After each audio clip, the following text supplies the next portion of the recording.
Good morning again.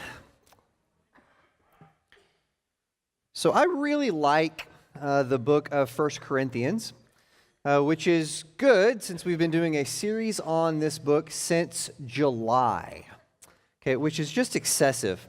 And I mentioned that to Sonia. I said, you know how long, because I went back and looked this week, you know how long we've been in 1 Corinthians? It's been 7 months of this. And Sonia says to me, she goes, well, it hasn't been horrible. So there's encouragement if you ever needed it, you know where you can go. Okay, but this is an important book. We've been in this book for a long time because this book covers so many topics which are so vital to what we are trying to do as a church today. Okay, Paul says a lot of things that are immediately applicable to GCC. Okay, for instance, how do we prioritize unity? Okay, especially in a culture that's turning increasingly pagan. Right? How do we ensure that the way we gather together to worship is honoring to God, okay, in a way that's building other people up? How do we all bring our different gifts to the table and use them together to promote the ministry of the church? Okay, how do we keep the gospel story as the central story in everything that we do? Right, probably the most famous chapter in the entire Bible is in this book, 1 Corinthians 13, which says, on everything else that you do, no matter what it is, no matter how talented you are, love each other. Okay, this book has immediate applicability. There's a reason that we've studied it for so long, but finally today we are at the end of our journey. Today we will finish the book of 1 Corinthians. And the book ends with some final greetings that we won't talk about, but before Paul signs off, he has for the church one final concrete request. And I want you to notice that in this final request, Paul pulls together these themes he's been developing for this entire book, and he brings them all together in this one final request for his audience. And notice what he says, starting in verse 1. He says, now, about the collection for the Lord's people, do what I told the Galatian churches to do. On the first day of every week, each one of you should set aside a sum of money in keeping with your income, saving it up so that when I come, no collections will have to be made. Then when I arrive, I will give letters of introduction to the men you approve and send them with your gift to Jerusalem. If it seems advisable for me to go also, they will accompany me. All right, I know that we often read these verses right before the regular offering, which is fine as far as that goes, but that's not really what Paul's talking about. Okay, Paul's not talking about the normal weekly offering that we make every week when the plate goes by. Paul is talking about a very specific gift for a specific problem in Jerusalem. Okay, this is a big deal to Paul. This occupies a lot of his life. He works on this project for many years. Okay, in 4 of his letters in the New Testament, we read about this special collection being taken up for the church in Jerusalem. Okay, so basically what happened is that shortly after the church got started in Jerusalem, it became apparent to everybody that Christianity was not just another branch of Judaism. Okay, initially, most people thought, well, this is just like, you have Pharisees and Sadducees and Essenes and Christians, and if you're an outsider, they're all Jews, and they all argue about their law in different ways, but they're all basically the same thing. Okay, but very quickly it becomes apparent that by choosing to follow Jesus, the church was doing something completely different. Okay, this is not Judaism, this is something new. And so the old line Jews saw what they first called the way as a dangerous heresy. And if you decided that you were going to follow Jesus as the Messiah, then you were not following the true God of Israel. And at the very least, they could put you out of the synagogue. At worst, you could face death. Okay, we remember the story from Acts, right, about how Paul was part of this early group persecuting Christians, saying this is heresy, this is not part of who we are supposed to be as the people of God. Okay, and so this is hard for us because we live in the nice, comfortable suburbs. It's hard for us to imagine being part of a church that was persecuted. Okay, and for us today also, we underestimate the significance of being put out of the synagogue. Okay, because imagine for some reason or another, you were kicked out of GCC, right? Imagine we didn't like the way you dressed or something, so we kicked you out and said you can't come here anymore, which, judging by some of you, that's not on the table, right?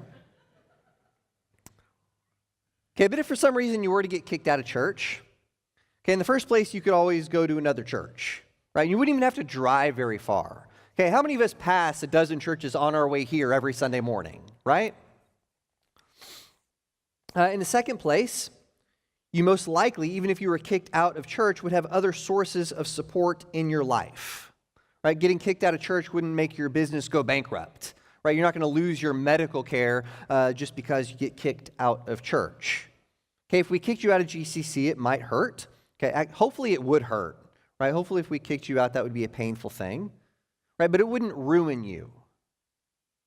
Okay, but imagine, on the other hand, that you live in the first century and you're a Jew and you hear the good news of Jesus, you convert to Christianity, immediately you would be put out of the synagogue. Now suddenly no one wants to come to your business anymore. You may have lost family members. Literally, some of your family could have been killed because of that conversion. You probably had your property seized. Okay, things would get really bad for you very quickly, and you would immediately hit hard poverty. Okay, so Paul is going around the world trying to establish churches. He is the apostle to the Gentiles, going around converting Gentiles to this new religion of Christianity. And one of the things that Paul desperately wanted to happen as he went throughout Asia Minor and on towards Rome, he wanted to collect money from all these Gentile churches that he had started and then send that money back to the persecuted Jews in Jerusalem. Right? His great vision is that all these new Christian Gentiles would help out their Jewish brothers and sisters in Jerusalem. Now, in our world, this would be super easy.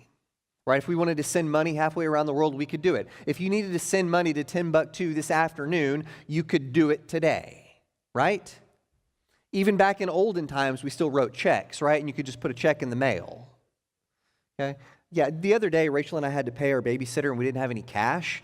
She didn't do Venmo or any of the cool things kids are doing these days. So just like my grandpa used to do, we wrote her a physical check, right? I felt very old. Okay, in Paul's world, you can't wire money. Okay, that's why Paul says, before I get there, I want you to take up this collection. Now, part of that probably also includes taking all the small coins that were given to the church and putting them together into larger coins so that they could give them to a handful of couriers who would then take the trip all the way down to Jerusalem and deliver this money in person, because that's the way you send money across the world. Okay, all of this to say this is a massive undertaking. It takes several years of Paul's life for him to get this collection together to send to Jerusalem. All right, so all that's interesting, but what does it have to do with us today? Okay, three things I think we should get from this about how we give that I think are applicable to us even 2,000 years later. So if you're taking notes, please write these on the front of your bulletin. All right, first one is this. It's that we give to our passions. Okay, we give to our passions.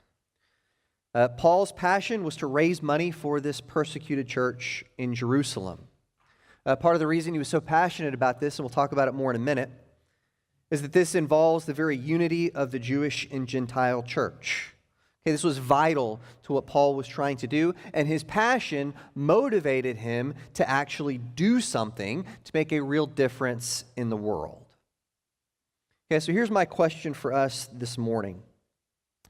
What moves you? What are you passionate about? Right, where do you look and see injustice in the world around you, and that really tugs on your heartstrings, and you think, I want to do something about that? Where is your passion? Okay, maybe it's something that affects you or your family personally. Okay, maybe it's something that you've seen from the various ministries we have here at GCC, and you see what's going on in a place like Ghana, and you think, man, I want to be a part of that. Okay, what is a passion to which you can give time, energy, and even money? Okay, right now, it is the month of February, which, if you didn't know, that is Congenital Heart Defect Awareness Month. Okay? Now, for the majority of my life, that wasn't anywhere on my radar, but then for the last 10 years, it's been very much central to who I am because I have a son who was born with a congenital heart defect. Okay, by the way, you're supposed to wear red during the month of February to support Congenital Heart Defect Awareness Month. Some of you are very unintentionally supporting that right now. I appreciate that. Okay. But that's a personal passion of mine, right? That's something that I've devoted a lot of my time and energy and resources to working towards. Why? Because that's a passion for me.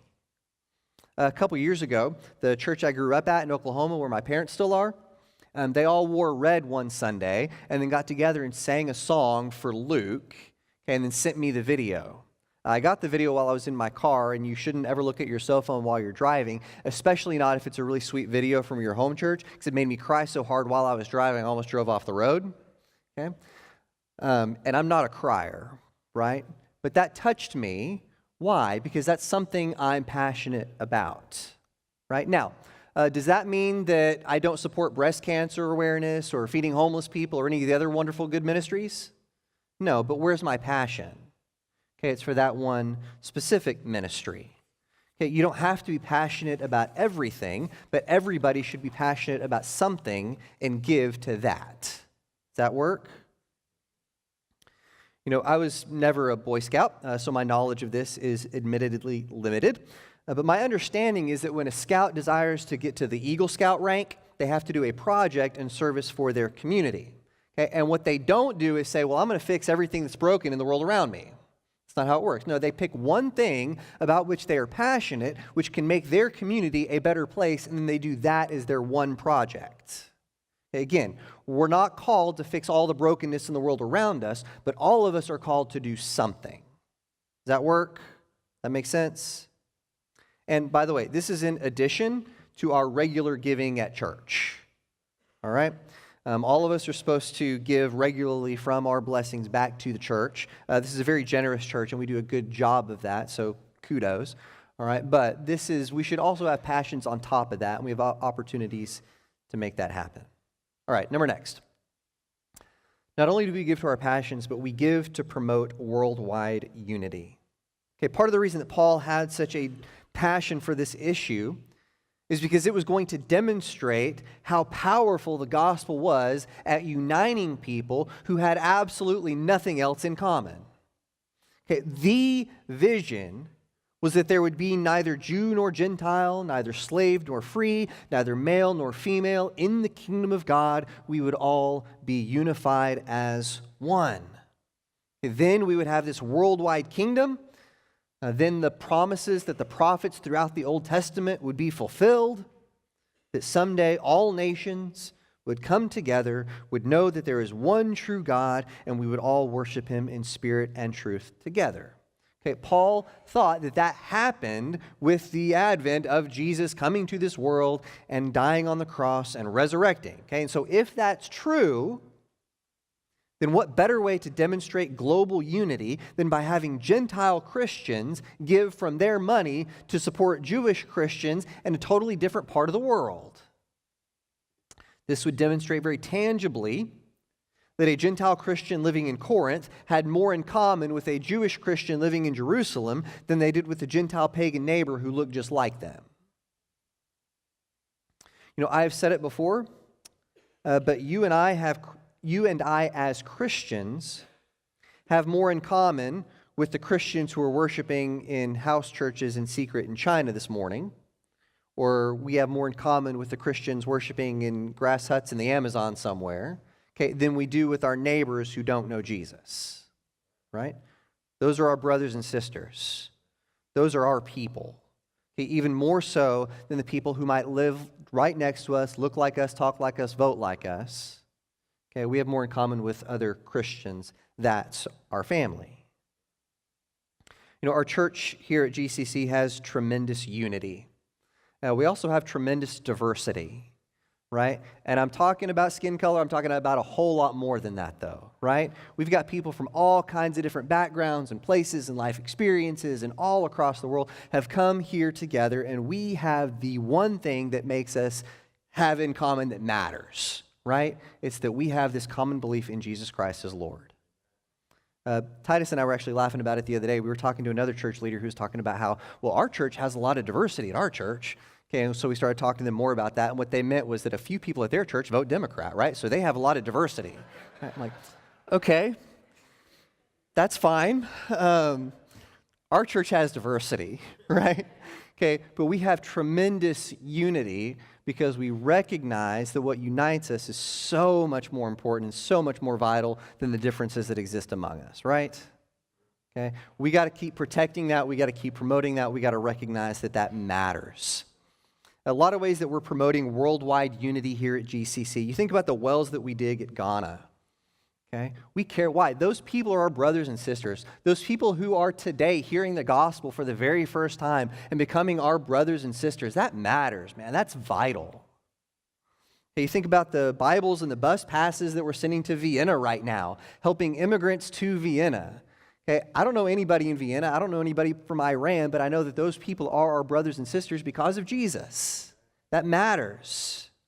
You think about the works that we've done before in India and Tanzania and even locally here, right? We've got the co-op ministry here in Lawrenceville. We've got the homeless ministry that's happening today as some of our young people are leading the effort to feed and clothe homeless people here in Atlanta. Okay? I love it.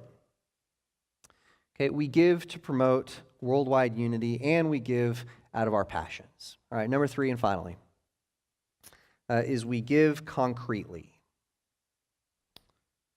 We give concretely. All right, I want you to imagine that your little boy joined a Boy Scout troop, and he came home from the first Boy Scout meeting, and he told you that he had learned all about camping. Okay, and the scout leader was really passionate about camping. Scout leader talked to all the kids about camping, assigned them all books to read, and they read a whole bunch of books about proper camping techniques and different ways of camping. By the way, I don't know anything about camping, so if I say anything wrong here, that's because I don't know anything about camping. Okay, lots of books on camping. They all read them together. They listened to lots of podcasts about camping because that's a cool thing to do. Hosted by the world's greatest campers. There's probably a camping podcast out there. I'm sure you could find one. They watched YouTube videos of people camping. They went and bought all the great camping gear. They got really cool bumper stickers that promoted camping that they could put on their backs of their minivans, right? And whether or not you care about camping, you get excited because your kid's excited, right? And so you ask him, oh, that's awesome. I love that you're excited about camping. So when are you guys going camping? And the scout said to you, oh, we don't actually go camping. We just like to talk about it a lot. Okay, again, I could be wrong because I don't really know anything about camping or much about scouting either. I don't think they give a lot of badges for talking about stuff, do they? You don't just get to talk about things and then get a badge for that. You actually have to do something. Okay, you have to actually do the activity in order to get the merit badge, right? Okay, you could be excited. You could be as excited as you wanted to be about camping, but if you don't actually do anything, you haven't gotten anywhere. You actually have to go camping. You see where I'm going with this? It's easy for us to sit in our nice padded seats in our nice air-conditioned and heated room and talk a lot about how to give and make the world a better place and how to do all these ministries and how to be salt and light to a world that desperately needs it. Okay? We can even make the bumper stickers for the back of our car if we want to.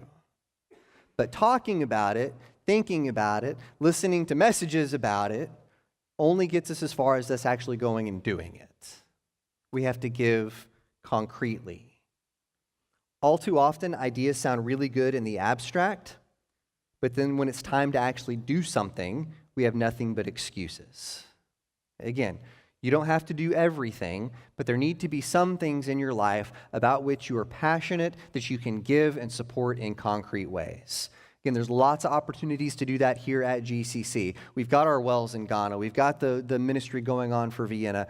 We've got other local activities coming up right now, like Titus is working on the list right now to get VBS volunteers and community fair volunteers. There's lots of opportunities where you can give concretely. You could go today and help homeless people in Atlanta.